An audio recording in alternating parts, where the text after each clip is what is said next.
ang gahom sa Ginoo gihatag ngan hinato sama sa paghatag niini ngadto sa pagkatao ni Kristo. Mauna nga ang mga sumusunod ni Kristo doon na say gahom sa pagpapahawa sa yawa, pag-ayo sa mga masakiton o sa kinatibukan, pagluwas sa kalag. Unya usa na niining maong gahom, mao kining gahom sa usa ka pari. Kay kitang tanan gibunyagan man doon na gid tay common powers. Isip mga pari. Lingiyay mong tupad ing na sige ka gamit sa imong gahom. Pangutan-a ba mong tupad? Kay anugon kayo. Gihatag ni Ginoo nato pinaagi sa Espiritu Santo panahon sa atong pagbunyag unya way gamit-gamit. Mo nang pirmi lang tang malupig sa yawa. Pirmi lang tang moingon tao raman gug ko, tao raman gug ko. Ana. Ay nana gina kay tao raman ta. Ano? Hoy, tubag. Mao gina. Nya di gyud mo angkon na nabunyagan man ko, nahatagan man sad ko gahom sa Ginoo, mao nang buhaton ko ni. Ano nay kuwang nato? So sugod karon, ug wa mo makagamit sa inyong gahom, sugod na gamit. Nugon kayo. Nya ang kuan sad kamo sang kasigi naggamit padayon na. Nya itudlo na sa uban sama ni Kristo iyang gitudloan ang iyang mga apostoles unsaon paggamit ang ilang gahom ug unsaon man paggamit ang gahom sa pare. Naidaghang paagi pero ako lamang tudloag duha aron di mo maglibog. Duha lang ug inyo ning sundon porti ninyo kagamhanan. Ang una, ampo. Trabaho sa pare ang pag-ampo. Munang niingon si Kristo diri, pagtukaw kamo og pag-ampo aron dili mo mabuntog sa dautan. Ampo yun. Kinsan nyo din nga kada adlaw yun magrosaryo isip pamilya ta sa kamot. Isip pamilya, ha? Dili individual. Oh. At least na ay mga 5 ka buok. Kamong uban unsam na inyong gibuhat? TV.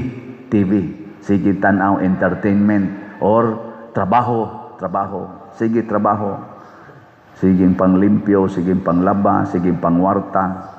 Kay maluwas kita ani. Di oy. Ang kwarta dili makaluwas. Ang bahandi dili makaluwas. Ang balay dili makaluwas.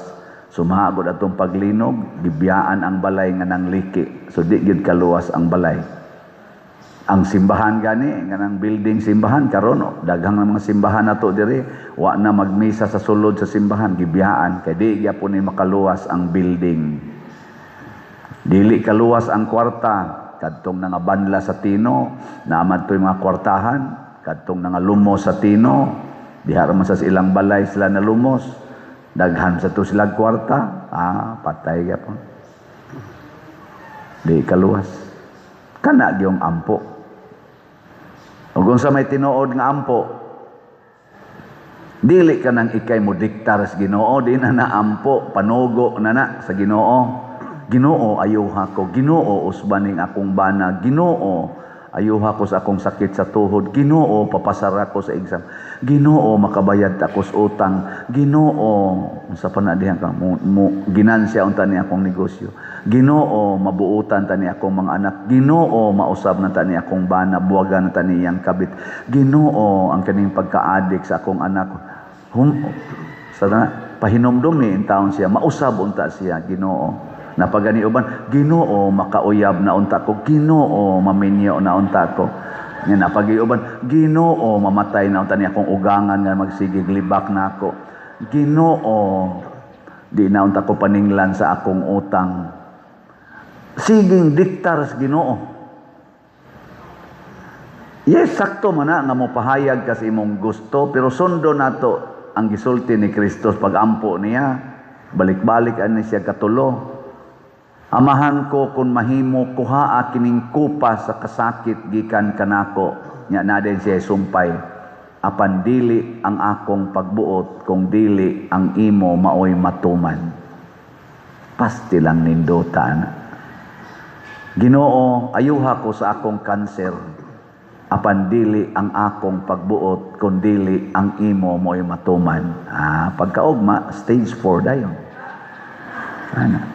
Ginoo, papasara ko sa board exam, apan dili ang akong pagbuot kung dili ang imo mo'y matuman.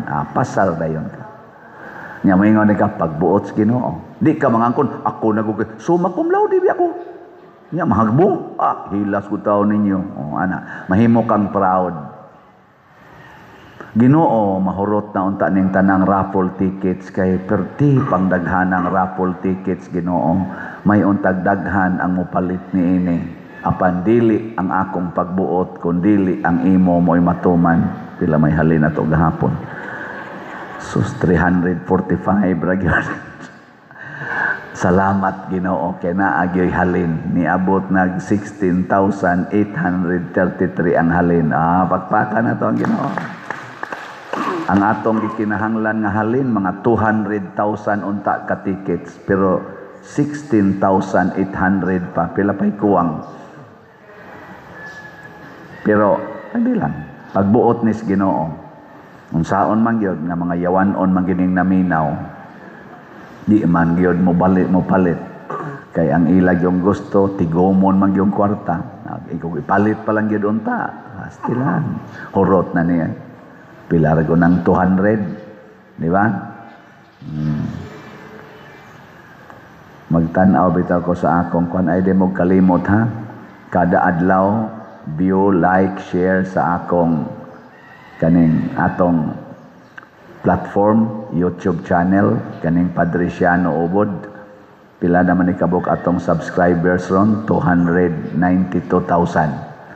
View, like, share. Ay mo kalimot anak kay dako kay nig ikatabang nya kamo sang tanan nga nag-subscribe kung pwede para tabang simbahan palit lang sad mo bisag usalan ka buok ticket, raffle ticket ay na lang gud mo anang daog-daog gud ang premyo na lang gikan sa Ginoo nya unsa man pagpalit og raffle ticket una dinhi sa atong simbahan dihay lamisas gawas o sa atong atong opisina. Nasa rin nagsuroy-suroy og mga raffle tickets ngadto sa mga opisina, mga kapilya o sa pamilya. Kana palitisan na ninyo. Unya pwede sad sa atong online kaning atong mga bank accounts, GCash accounts o kwarta padala. Sunda lang gining niya sa atong screen. Nya mag-antos ta ani sa pagpalit. Antoson ba kay kabubuton is Ginoo? Mawagtang gyud ang yawa ug unsa man ang yawa kana bang magkalisod ta isip katilingban magkalisod ta muna kon mamalit mo aning atong mga tickets isip pari sa Ginoo unsa may mahitabo matukod ug mahuman ang atong bell tower mahuman pa gyud ang atong adoration chapel niya makahimo pagitag bag-ong CR diha skilid niya ang kanang atong buta pomero mahimo na ng way of or walk of apostles kana dihang nasgawas nya dili na hazard nga mahulgan ta na mga sin diha og mga puthaw dito sa babaw na nagisugda na dako-dako sa nagastuhonon og bag-uhan nato ning atong lingkuranan nga nagkuto-kuto na kasagaran diha mupaak na sa inyong lubot og sa inyong buko-buko usahay ay karaan na kay na 163 years na so ato ning gitarget karon sa atong pista gamito nato atong pagkapari unsaon man magampo ta nga daghan ang mo palit unya dayon muantos ta sa paglihok sa pagpalit o sa pagbaligya og mga raffle tickets.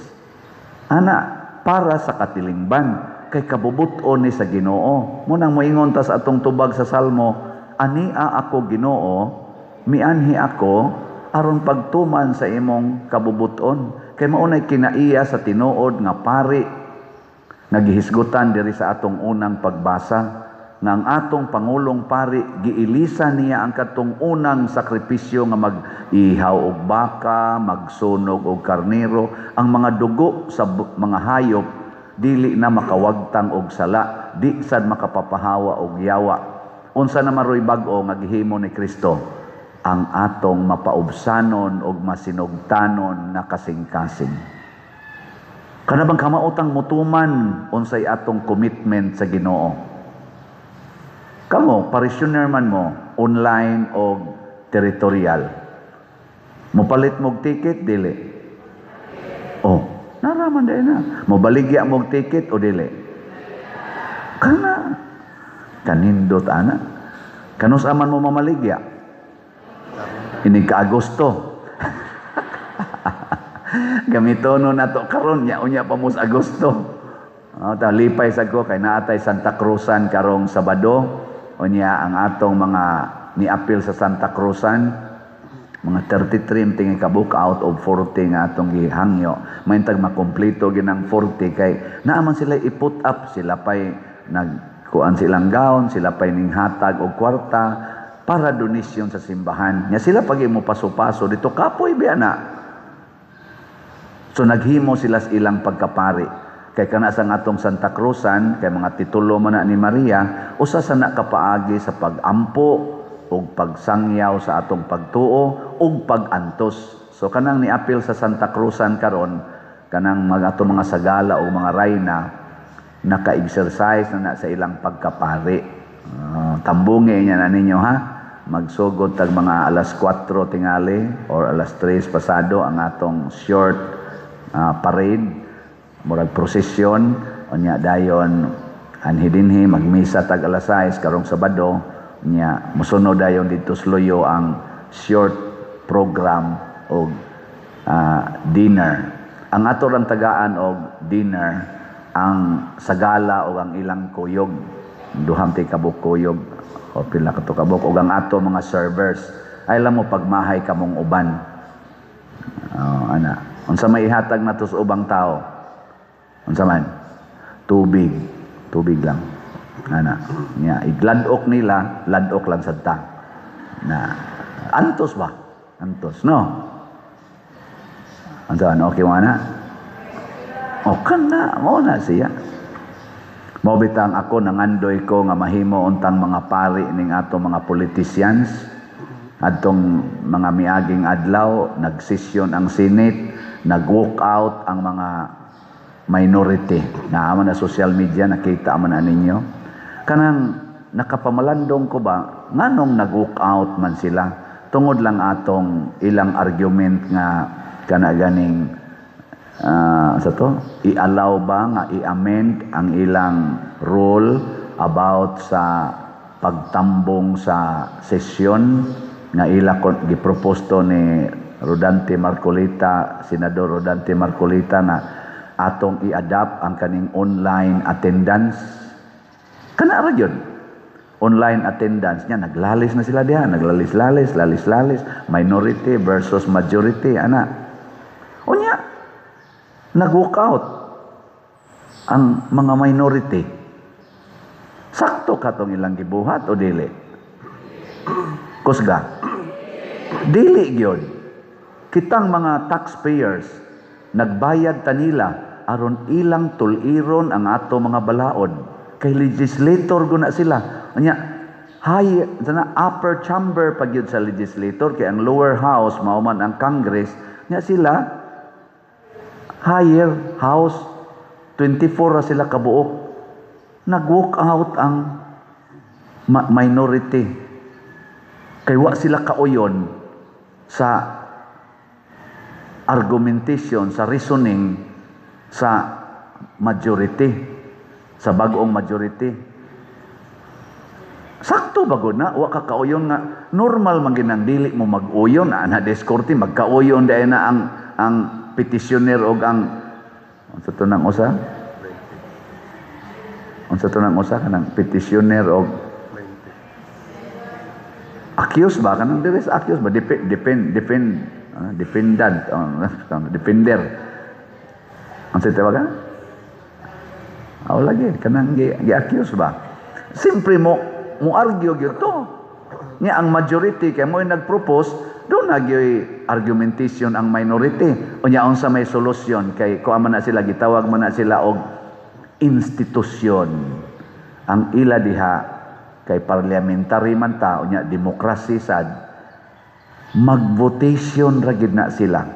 Kung magkabangi na gani, normal gina, magkabangi na gani ang mga katarungan, dili magkauyon, mag-votation. Nganong wa man sila mag-votation, ni walk out man noon. Hadlok sa votation. Mauna siya ay dili pari. Unsa man na ang tawag ana? Unsa? Mauna ay magang itawag og yawanon nga batasan. Yawanon kay ang yawa dili mudawat og kapildihan. Ang yawa gusto gyud nga siya mao'y mudaog. Nya tan-aw tingali nila kay minority man sila og magbotisyon posible man yung pildi taan matumba man ning atong gibarugan kay sila may majority, may pagmanglakaw ta. And that is an insult to their being as senador. Nga dagko kay sweldo. Kantong ilang pag-walk out, giswelduhan to nato, kitay na biktima sa ilang pagkayawanon, unya, kita pag nagsweldo nila. Ingno na pong yawanon, kay nga naman, wa nila gi-commit, wa nila gihatag ang ilang kaugalingon sa ilang commitment. Pirme na sila, inig-take out nila, pirme gina silang maingon, so help me God. So help me God. Inig-take out nila ba? Pulos mo na sila ni take off. Nga, so help me God. O kung sa may gustos Ginoo, nga dunay mapaubsanon nga kasing-kasing. Kanauntang kamao kang moingon, matuman ang imong pagbuot. Karon bitaw, ilang gipailag kaso. Ang minority man na, siging file og kaso ngadto sa daghan kaayong mga tao nga kontra nila sa politika. Niantos ang uban. Niantos. Antos, dawat. Suhod man ka diag politika. Mapriso yun ka. Para sa ato din santo, putol yung liog ni Santiago, ngano man sad kang nagpaka-apostol man kang Kristo. Kamo sad, akong parisyoner, reklamo mo aning atong fundraising, nganong nagkatoliko man sad ka. Di ba? Nganong nagsenador man ka, may puslan man, walk out man day sila sa botisyon, di man day sila mudawat og botisyon, ayaw na lang pag senador. Kay mao man gid na. Kanasang eleksyon, ang napildi, maoy padaogon, ang nidaog, maoy suspensohon. Ayaw na lang pagkumilik. Di man day ka mudawat sa resulta sa eleksyon, ayaw na lang pagkumilik. Kaya ang kumilik, mura ra nagkuimi sa buwangan. Kasi mo daog. Mupildi-pildi. Ana, humanagod ang sultada. Una pa ka mo ingon, uy, kuan man day, disqualified man day ni siya. Tungod lang kay napildi ang imong choice. Ayaw. Ang mga tao, ang majority, ang mga tao, mo'y atong gitawag og tingog sa Ginoo. Kanang gitawag natog Vox, populi, Vox Dei, ang tingog sa katawhan or tingog sa mayoriya, tingog sa Ginoo. Mo na ilang gibasihan, mo nang dunatay democracy. That is democracy. O gusto ka, mo na i-transfer na to communism. Kaya ang communism, o unsay gustos leader, bahala na mo diyan. Kagusto mo gwab, supa ka, patyon ka. Di man ni communism ang atong form of government. Democratic form of government maning ato. So naagin ang botisyon, mawabitan ang naatay eleksyon. Karon na nasa niingon nga, di na kuno idayon ang eleksyon rong 2028, adto na kuno 2031. I-extend ang ilang mga terms, pagkalaog, pagkahakog sa gahom. Galisod naman gitaron, gikan atong 2022 niabot 13 trillion pa to, ang around 13 trillion ang atong utang, karon gani 19 trillion na sa ila pa lang upat ka tuig, napun-a na og pila na may napuno, gikan sa 13 karon 19, 6 trillion nga pila pa lang upat pa lang mo extend pa yung 2031. Pila na kay utang nato ana nya karon gani niabot nag mga naas mga 3 trillion ang corruption nga nawa nga kwarta, nanas mga almost 3 trillion kay sa flood control pa lang daan 1.3 trillion na sa flood control, ang DepEd pa, ang customs pa, ang PhilHealth pa, puno pa tong Maharlika Fund, puno pa to katong gold nga gibaligya wa ta kibaw hay na turong halin ato. Unsa nakaigabot 2031 og pananglitag tinuod na pila na kay ikurakot ana. Muna pasalamat ang duna sa ini practice og pagkapari. Di na sila mga Katoliko ang uban, pero ni practice aning gitawag natog commitment hangtod sa kamatayon sa ilang pagka public servants. Una, katong gitawag og brave 18 Marines. Naa pa na ron sila nagbarog nga lig-on og anda mo testigo para mapinpoint ang corruption. Naa sa tay gitawag og brave 13 kanang bag-ong mayoriya sa atong Senado, may intag brave gid na sila, andam silang mo imbestigar alang sa pagsuta kinsa gyoy utok, kinsa gyoy kanini ang ulo sa korupsyon sa atong nasod karon para mahatagag hustisya ang atong katawhan. Brave 13 sana sila. Sa ato sang Supreme Court gitawag sa naron silag brave Supreme Court kay mohimo silag ilang desisyon, bahala nagkinsay mga igo ana kuno ato lang nang iampo nya dito sa lower house doon na sila gitawag og brave minority, mga 25 out of 300 kapin 25 congressmen and women nga mga brave. Lingi ay mong tupad ingna brave Katolika, brave Catholic. Si Kristo, brave Savior. Gipatay siya, gisakit siya, wa mo atras, wa mo walk out, wa mo dagan, ni barog sa kamatuoran hangtod namatay. Kamusad, barog sa kamatuoran nga kita mupalit yung raffle tickets. Bisag ka na lang inyong pagsigig view, like, share aning atong YouTube channel kaning Padresiano Obod. Suway na ninyo kada adlaw. Testing lang ba? Brave na mo ana kay dako nag ikatabang sa katawhan og sa atong simbahan.